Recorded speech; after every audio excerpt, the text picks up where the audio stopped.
Abra sua Bíblia comigo em Evangelho de João, capítulo 3. Evangelho de João, capítulo 3. Vamos falar um pouquinho acerca da verdadeira mensagem de Natal. Quem é Jesus? Evangelho de João, capítulo 3.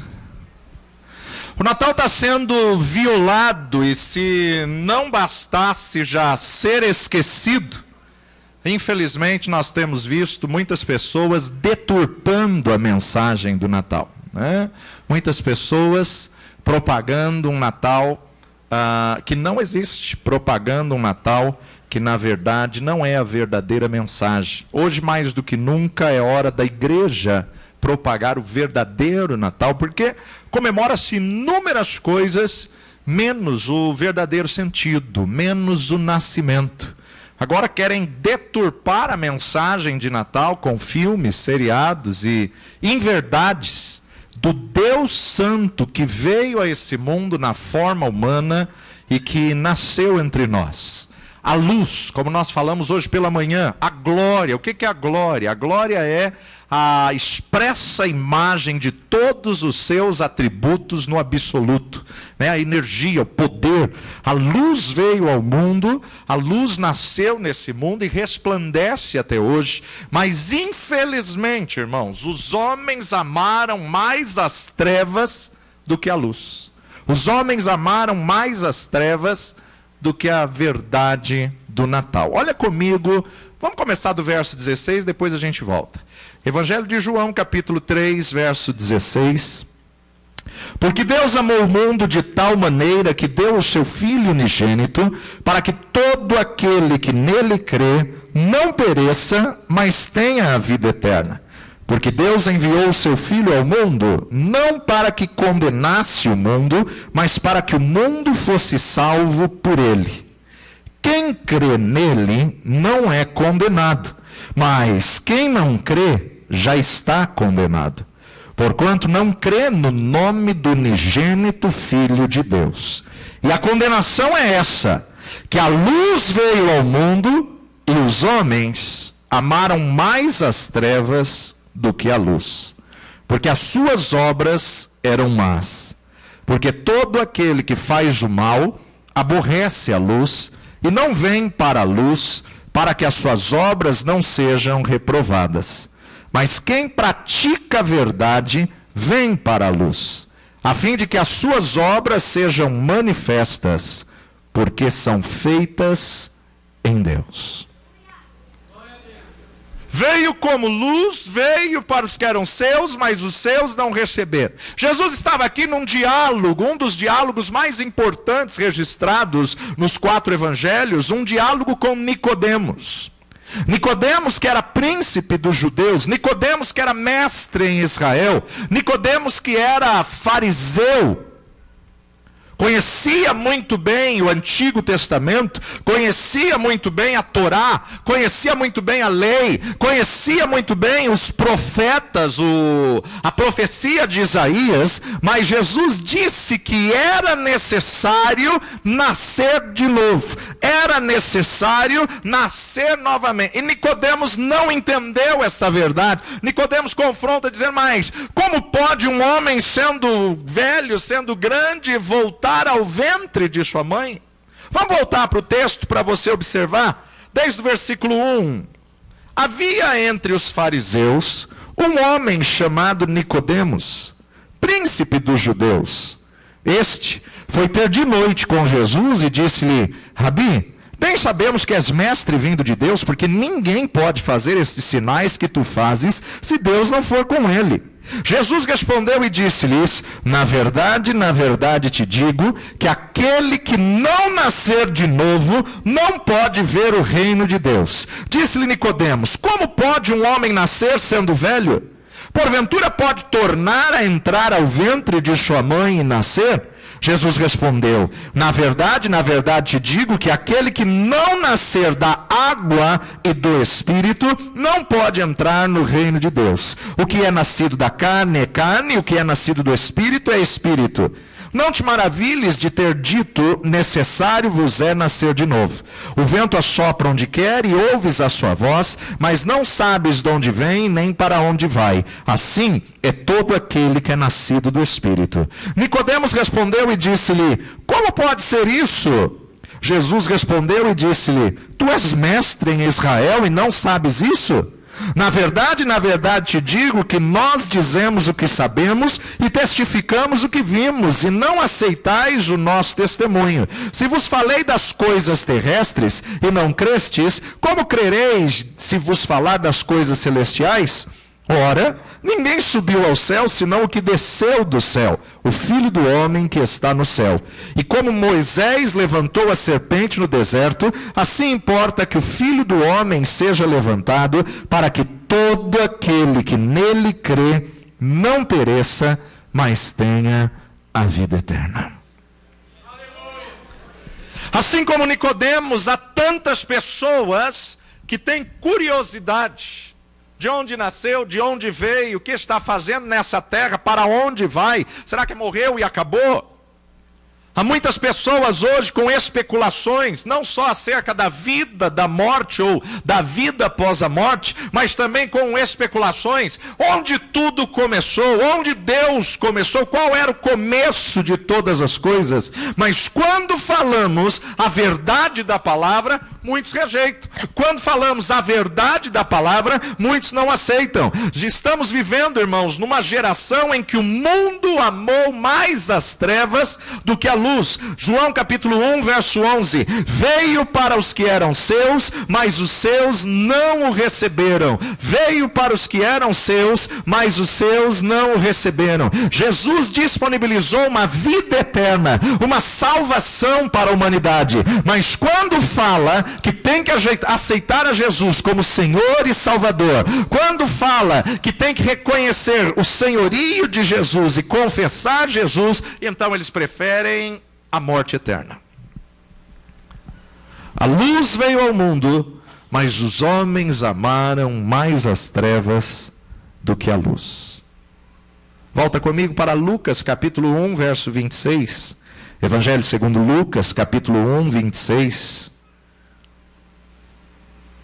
Já foi lido nessa noite o anúncio do nascimento de Jesus.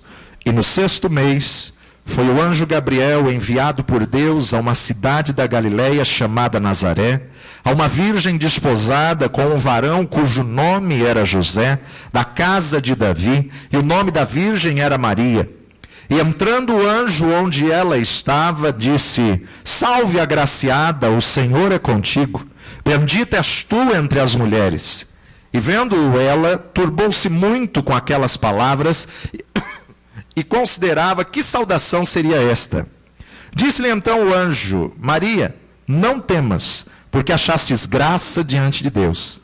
E eis que em teu ventre conceberás e darás à luz um filho, e por-lhe-ás o nome de Jesus. Este será grande e será chamado Filho do Altíssimo. E o Senhor Deus lhe dará o trono de Davi seu pai, e reinará eternamente na casa de Jacó, e o seu reino não terá fim. E disse Maria ao anjo, como se fará isso, visto que não conheço varão? E respondendo o anjo, disse-lhe, descerá sobre ti o Espírito Santo, e a virtude do Altíssimo te cobrirá com a sua sombra, pelo que também o santo que de ti há de nascer será chamado Filho de Deus. E eis que também Isabel, tua prima, concebeu um filho em sua velhice, e é este o 6º mês para aquela que era chamada estéril. Porque para Deus nada é impossível. Porque para Deus nada é impossível. Disse então Maria, eis aqui a serva do Senhor, cumpra-se em mim, segundo a tua palavra, e o anjo ausentou-se dela. Natal e Páscoa são as únicas festas cristãs que resvalam fronteiras, que ultrapassam épocas, tempos, raças, línguas, povos, nações. E é incrível, meu amado, como uma festa de caráter religioso rompe todas as nuances da história. Muitos não aceitam Jesus como Senhor e Salvador, mas professam um calendário antes de Cristo e depois de Cristo. Qual o significado disso? Qual o significado do que o anjo disse a Maria? O prenúncio do anúncio de Jesus provocou uma radiação divina tão magnífica, nós focamos no nascimento, a estrela que brilhou, mas um bem maior, e Paulo ainda vai dizer que Jesus veio na plenitude dos tempos.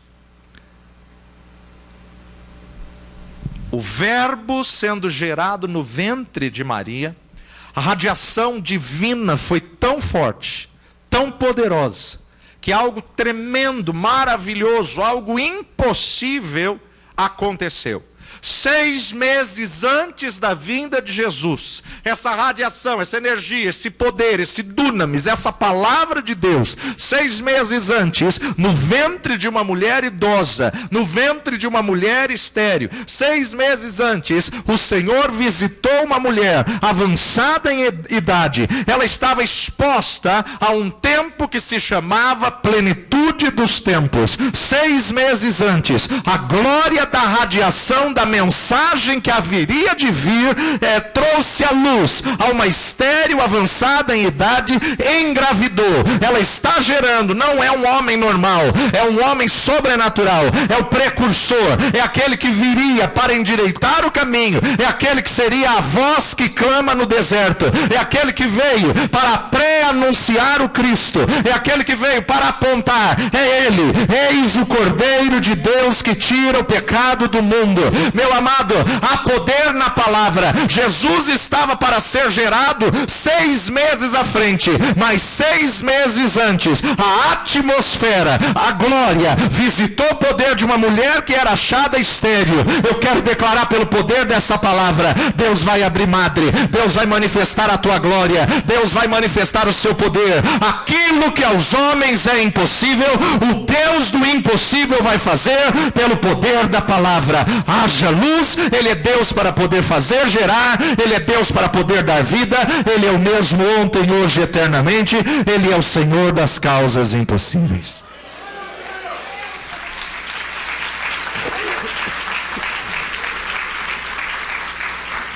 Seis meses depois, uma virgem. Olha que contraste, parece até antagônico. Uma idosa estéril gera o precursor, e uma virgem sem relacionamento gera o Messias. 6 meses depois, uma moça pura, noiva, aguardando o seu casamento, é visitada pelo Senhor. O Senhor envia um anjo, e o anjo a saúda dizendo: salve agraciada. E Deus diz a essa virgem: você vai dar à luz a um filho, e ele será Salvador. Ela se preocupa e ela diz: mas como se fará isso, visto que eu estou me guardando até hoje, visto que eu não tenho relacionamento com homem algum, visto que eu sou virgem, como? E o anjo do Senhor começa a explicar: o Espírito Santo de Deus vai te envolver, o Espírito Santo de Deus vai descer sobre ti, meu amado. O Espírito Santo de Deus tem poder de fazer gerar, o Espírito Santo de Deus tem poder de trazer vida, o Espírito Santo de Deus tem poder de trazer ressurreição. O Espírito Santo de Deus é a terceira pessoa da Trindade, mas ele é Deus, ele é onisciente, ele é onipotente, ele é onipresente, e ele está hoje dentro de você, se move dentro de você. E o anjo começa a explicar àquela moça: o Espírito Santo de Deus vai descer sobre você, e o nascimento de Jesus abala o império. A palavra de Deus diz que o império romano, representado por Herodes, ele ficou completamente desestruturado do seu trono. Quando disseram a Herodes: o rei de toda a humanidade vai nascer, ou acaba de nascer, ele perdeu o sentido do seu trono. Ele estabelece um infanticídio, todas as crianças 2 anos para baixo, todos os meninos. Isso me faz lembrar o que aconteceu quando Moisés nasceu, o libertador do povo do Egito. Só que o nascimento de Jesus nunca foi algo comum. No Oriente Médio, magos do Oriente conseguem ver uma estrela que comprovava: nasceu um rei, nasceu um Deus.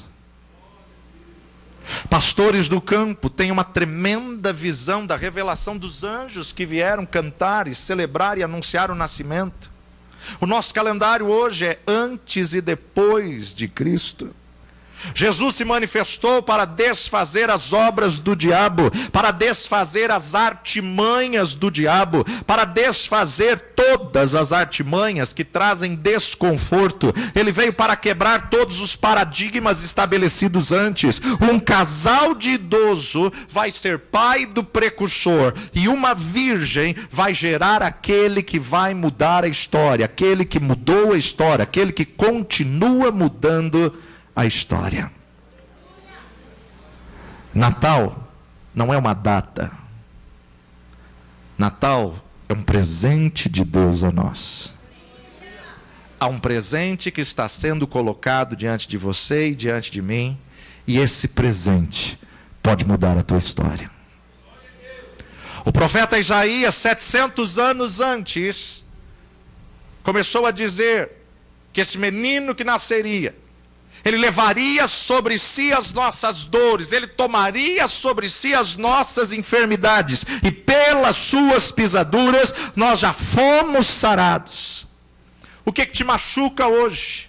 O que tira hoje a tua tranquilidade e a tua paz?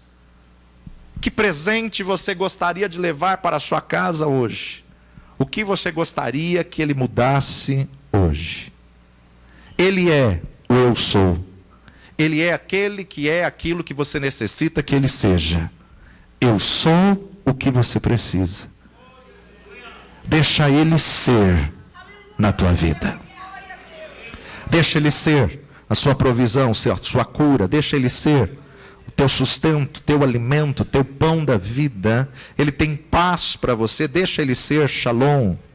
Filipenses capítulo 2. Filipenses capítulo 2. Verso 5 nos diz: de sorte que haja em vós o mesmo sentimento que houve também em Cristo Jesus, que sendo em forma de Deus, não teve por usurpação ser igual a Deus, mas aniquilou-se a si mesmo, tomando a forma de servo, fazendo-se semelhante aos homens, e achado na forma de homem, humilhou-se a si mesmo, sendo obediente até a morte de cruz.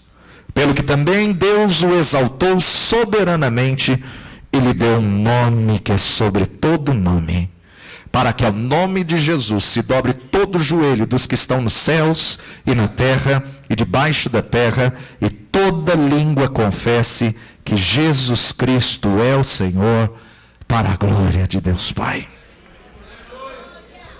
Jesus despojou da sua glória, Jesus abriu mão da sua glória, Jesus renunciou à sua glória, renunciou aos seus atributos de divindade, assumindo a forma humana, assumindo a figura de homem. O Verbo reencarnou, o Verbo se fez carne, para que na forma de homem ele fosse submetido à morte e morte de cruz. A maioria das pessoas pensam no Natal apenas como no momento em que Jesus nasce, apenas como pequeno menino da manjedoura. Essa não é mais a figura do nosso Deus. Sim, ele nasceu, ele veio a esse mundo, nasceu numa manjedoura. Mas Paulo escreve e diz: de maneira que haja em vós o mesmo sentimento que houve também em Cristo Jesus. Paulo está falando de um tempo na eternidade, um tempo muito antes do homem conhecer, um tempo que foge o nosso raciocínio, um tempo que a nossa mente não alcança, um tempo que a palavra de Deus chama antes do princípio de todas as coisas. Quando João, o apóstolo, vai falar desse princípio, ele diz: no princípio era o Verbo era Deus, e o Verbo estava com Deus. Agora, quando Paulo vai falar aos irmãos filipenses, Paulo está falando desse tempo. Quando João vai falar em Apocalipse, João vai falar deste tempo como antes da fundação do mundo. Isso significa, irmãos, que no plano de Deus, Jesus nasceu bem antes do que a história registra. Ele primeiro nasceu na mente de Deus. Quando ele se manifestou em carne, foi há 2000 anos atrás. Quando ele se manifestou em carne, ele já era o projeto de Deus, já era o plano de Deus, da mente de Deus. No tempo de Deus, ele já havia se manifestado, porque o plano de Deus antecede a criação, o plano de Deus antecede todas as coisas. Então, na verdade, Deus já sabia que o homem iria falhar, e antes de criar o homem, Deus já estava planejando o resgate da criação, e ele iria efetuar e entregar um filho. Paulo está dizendo que o sentimento de Cristo Jesus, o Elohim, o Deus Todo-Poderoso, ele estava no Éden, quando ele fez: façamos o homem à nossa imagem, conforme a nossa semelhança. No plano de Deus, o Cordeiro de Deus já estava estabelecido. No plano de Deus, Deus não foi pego de surpresa quando Adão pecou. A história da Bíblia é a história de Jesus. De Gênesis a Apocalipse, a gente poderia passar a noite toda falando, procurando Jesus de Gênesis a Apocalipse. Por quê? Toda a Bíblia pré-anuncia o seu nascimento, a sua vida, a sua morte, a sua ressurreição. Então, comemorar o Natal, isolando todos os fatos da vida de Jesus, é ter uma visão pequena, míope, superficial, empobrecida do plano de Deus. Porque no Éden, Deus estava revelando na criação o homem perfeito, a falha da própria criatura, mas a perfeição do plano do Criador. De forma tão bela que, quando o homem peca, o Criador já revela: da semente da mulher suscitará um varão que esmagará a cabeça da serpente. Quando chegamos em Êxodo, vemos Deus estabelecendo um cordeiro para livrar Israel da noite da mortandade do Egito.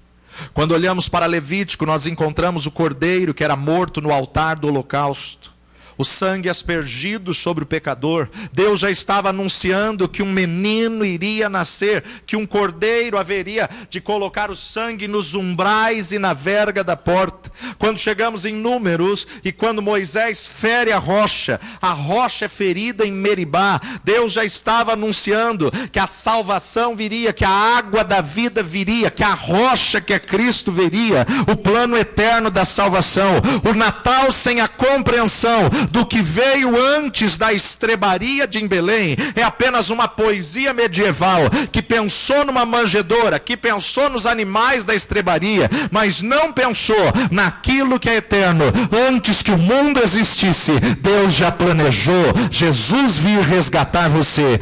Antes que tudo existisse, Deus já tinha o seu plano completo. Em Deuteronômio, Deus anuncia que o menino haveria de nascer, quando ele mesmo declara que viria um profeta maior do que Moisés. Moisés é ainda hoje o grande líder da mentalidade judaica, mas Jeová, o Deus eterno, anuncia o fim antes do começo de todas as coisas. Ele anuncia que o menino iria nascer e que o menino seria maior do que Moisés. Quando chegamos em Josué, na conquista da terra de Canaã, na terra prometida, nós vamos encontrar quando Paulo diz do sentimento que houve em Cristo Jesus. Ele estava falando do general de guerra, do capitão do exército de Deus, que vai na frente das nossas batalhas, e ele vai junto com Josué, e ele aparece dizendo: no plano de Deus, eu estou presente na história do homem, intervindo e projetando a salvação. Quando chegamos em Juízes, nós vemos que Jesus vai ver o Natal apontado no livro de Juízes, quando Deus levanta juízes para julgar o seu povo e para livrá-los de de todos os inimigos. É tão encantador nós observarmos o livro de Ruth e observarmos que Ruth dá luz a Obed. E quando as vizinhas vão anunciar a Noemi, as vizinhas anunciam a Noemi dizendo o nascimento de Obed: bem-aventurada és tu, porque agora nasceu o teu Redentor, nasceu o teu Remidor, apontando para Cristo. Agora, quem é Obed? Obed é o pai de Jessé. Quem é Jessé? Jessé é o pai de Davi. Quem é Davi? Davi é o renovo, aonde brotou o renovo justo, aonde vem a linhagem do Messias, de Yeshua HaMashiach, a videira verdadeira, que veio para gerar vida e vida com abundância para todos aqueles que nele crer.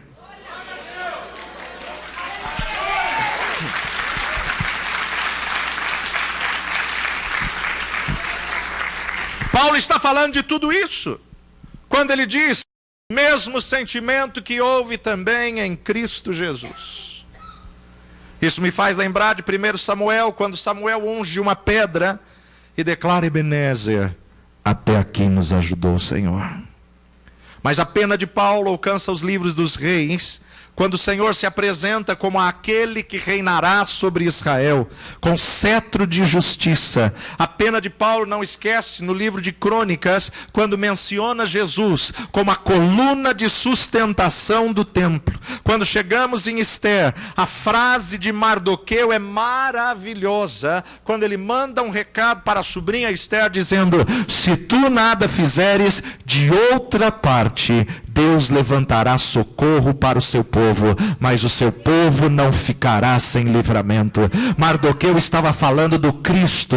Mardoqueu estava falando daquele que haveria de nascer. Mardoqueu estava dizendo: o homem pode não ajudar, mas Deus vai vir ao mundo na forma de homem para poder dar salvação ao seu povo. Caminhando por todo o Antigo Testamento, nós podemos ver que o nascimento de Jesus estava previsto em toda a Bíblia. Por isso ele olha para os fariseus e ele diz: vocês examinam as Escrituras, crendo que por meio delas terão a vida eterna, mas são elas que de mim testificam e vocês me rejeitam? Jesus estava dizendo: ei, vocês não me encontram na Torá? Vocês não me encontraram nos profetas? Vocês não me encontraram no Êxodo, na história de Israel? Porque vocês não estão buscando a mim, mas vocês estão buscando seus próprios conceitos pré-estabelecidos. Mas todo aquele que me buscar, me achará. E todo aquele que vier a mim, de maneira nenhuma lançarei fora. Jesus estava falando de nós. Mas olhando a plenitude dos tempos, podemos caminhar pelos salmos, pelos provérbios, pelos cantares de Salomão, onde Jesus estava presente.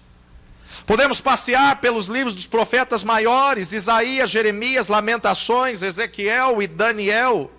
E Deus estava lá em Cristo Jesus.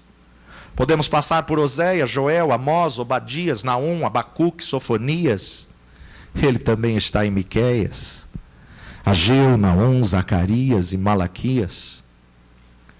Em algum momento, Deus se cala por 400 anos.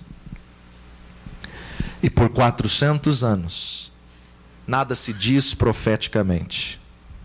Mas há 700 anos anterior, Isaías deu uma indicação: uma virgem conceberá e dará à luz a um filho, e o seu nome será Emanuel, que traduzido é Deus conosco.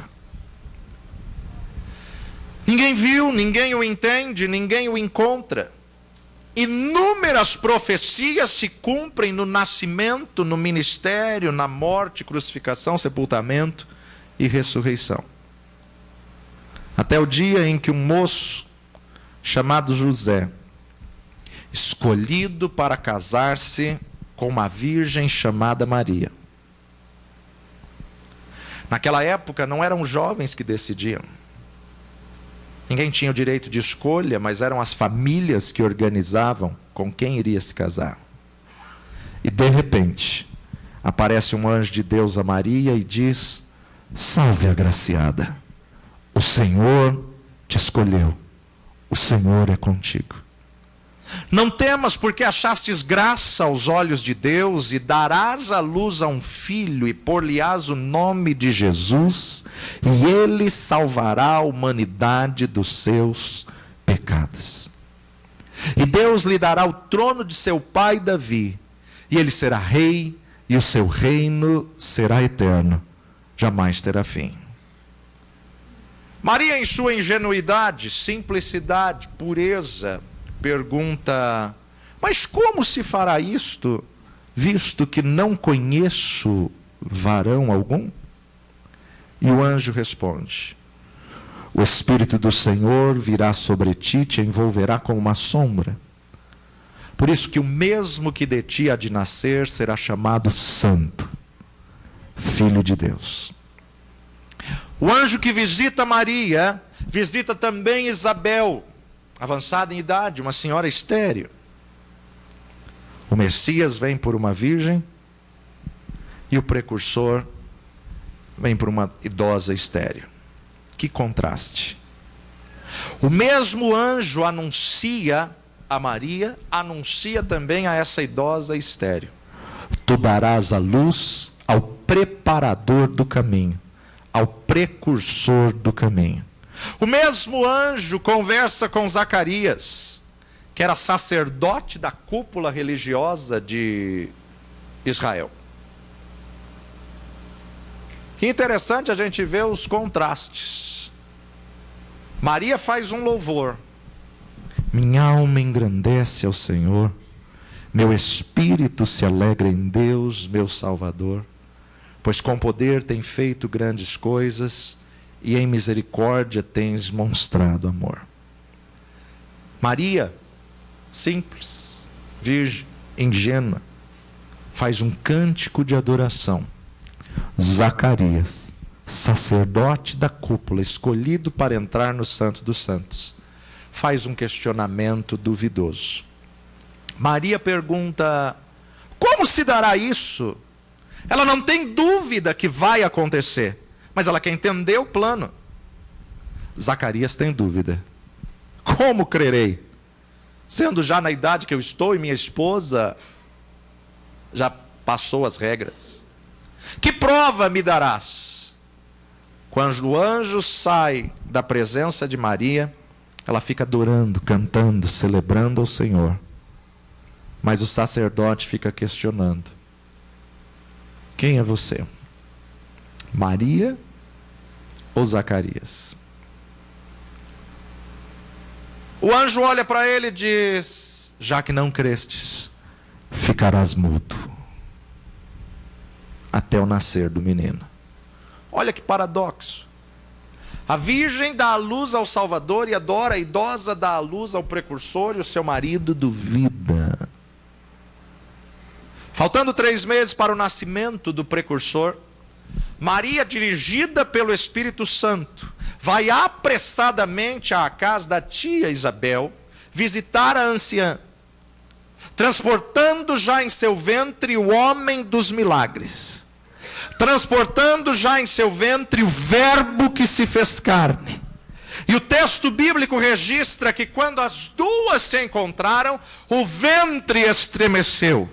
Tanto o ventre de Isabel quanto o ventre de Maria, porque houve uma conexão, houve um alinhamento, houve uma transmissão da unção, da glória, e Maria é cheia do Espírito Santo de Deus, e Isabel é cheia do Espírito Santo de Deus, porque as duas estavam gerando algo em comum.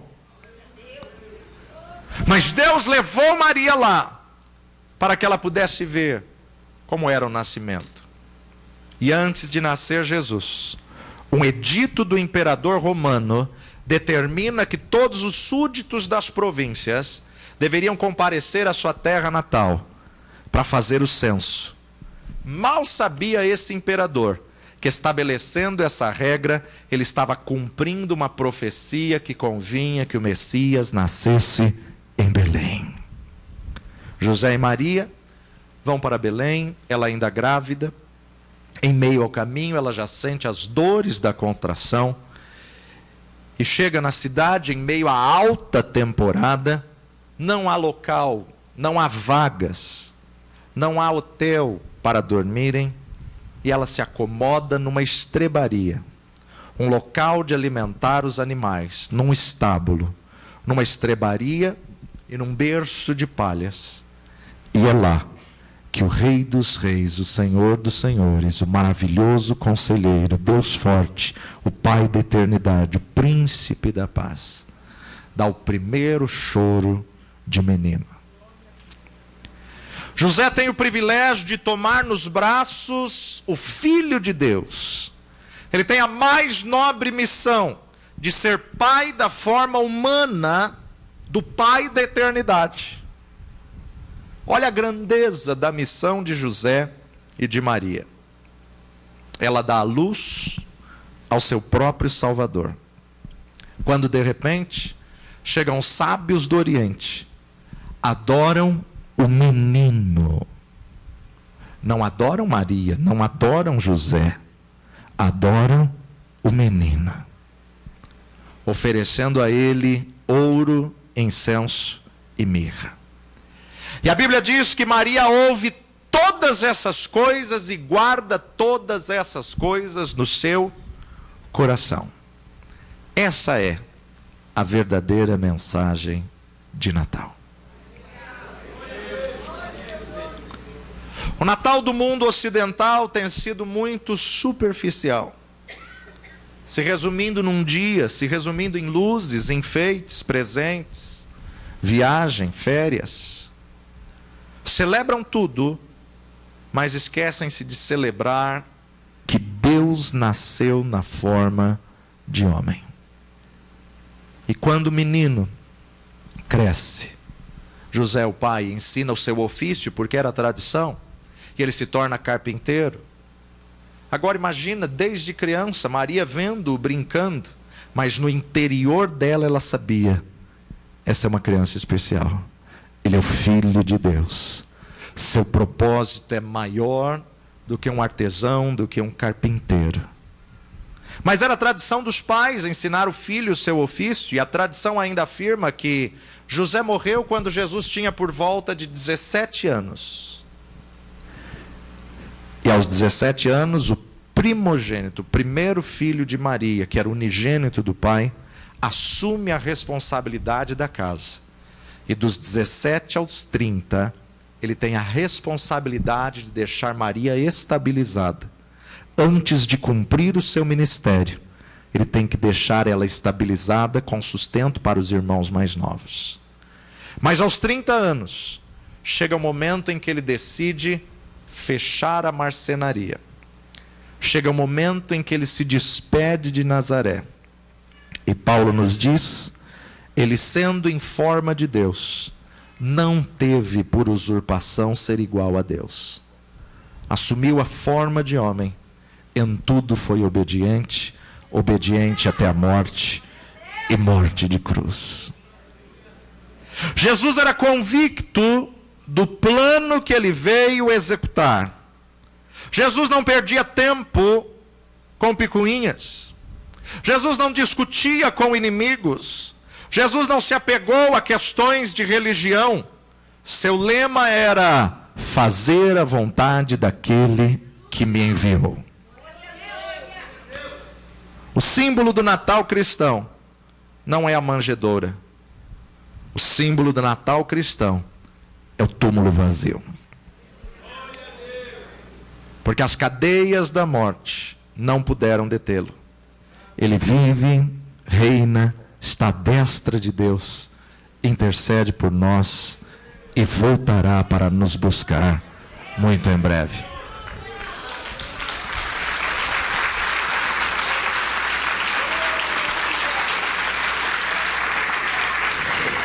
Ele nasceu para pagar o preço da minha salvação.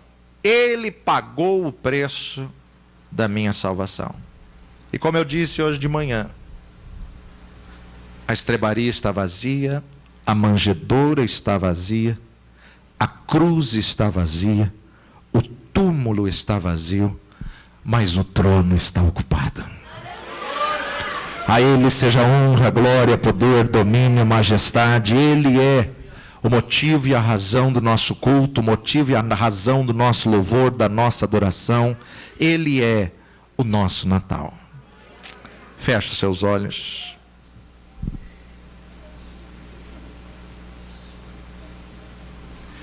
Talvez você veio como um convite, prestigiar um corista ou prestigiar alguém da dança, alguém que participou ou alguém que te convidou.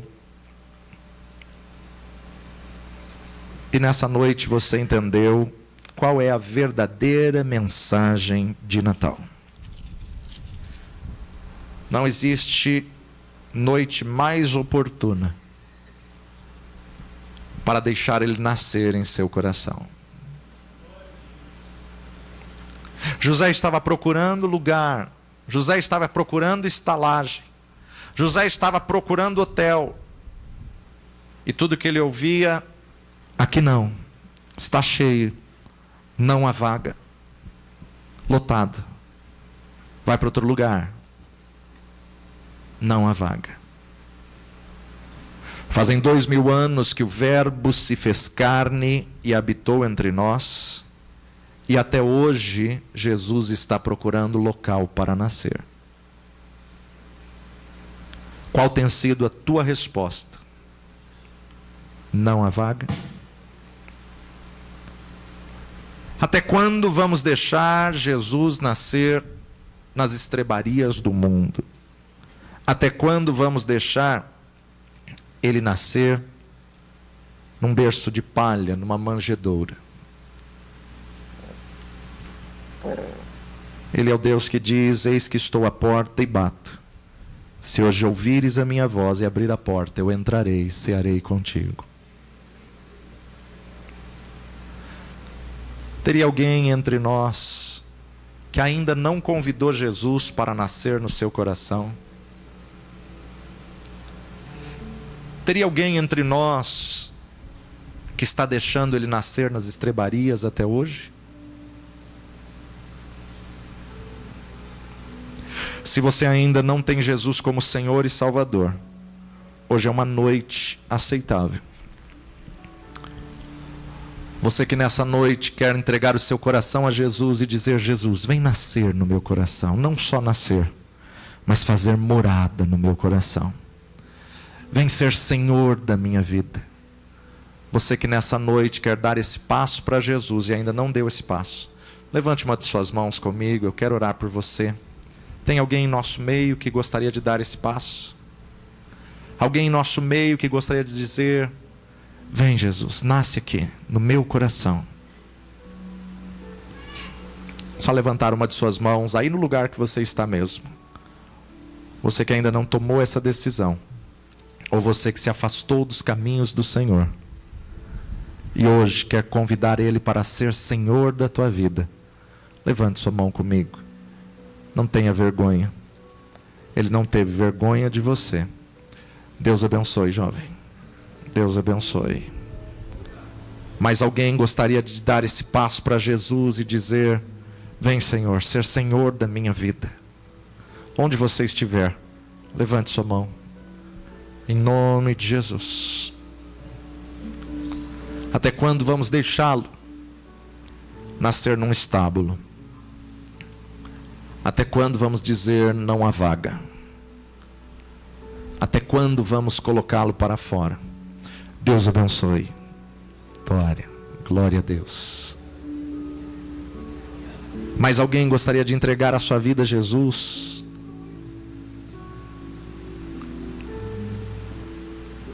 Quero pedir aos oficiais que possam orar com essas vidas, orar com esses irmãos que estão dando esse passo para Jesus. Em nome de Jesus, convidar a igreja a se colocar em pé. Nós te louvamos pelo plano de salvação. Nós te agradecemos, ó Pai, porque o Senhor enviou o teu Filho a nascer nesta terra, porque o Verbo se fez carne. Nós te agradecemos, ó Pai, porque não escolhemos nós a Ti, mas o Senhor escolheu a nós. Eis esses dois homens que dão esse passo para Jesus. Escreve os vossos nomes, ó Pai, no livro da vida. E que eles possam ficar firmados no Senhor, olhando para Jesus, autor e consumador da fé. Venha fortalecer, ó Pai. Venha sustentar. Nós te louvamos, ó Pai, porque antes da criação do Éden, o teu plano já era completo, de nos resgatar, de nos comprar de volta. E por isso nós podemos dizer Feliz Natal. Por isso nós podemos celebrar o nascimento do Rei, não só nesse mundo, mas no nosso coração. Ele é e será para sempre o nosso Senhor. Ele é e será para sempre o motivo do nosso louvor, da nossa adoração. Por isso rendemos a Ti honra, glória, louvor, poder, domínio, majestade. Ache em nossos corações guarida. Ache em nossos corações senhorio. E assume o senhorio dos nossos corações. Por isso te louvamos e te exaltamos. E te agradecemos. No nome que está acima de todo nome. No nome precioso do teu Filho Jesus. Amém e amém.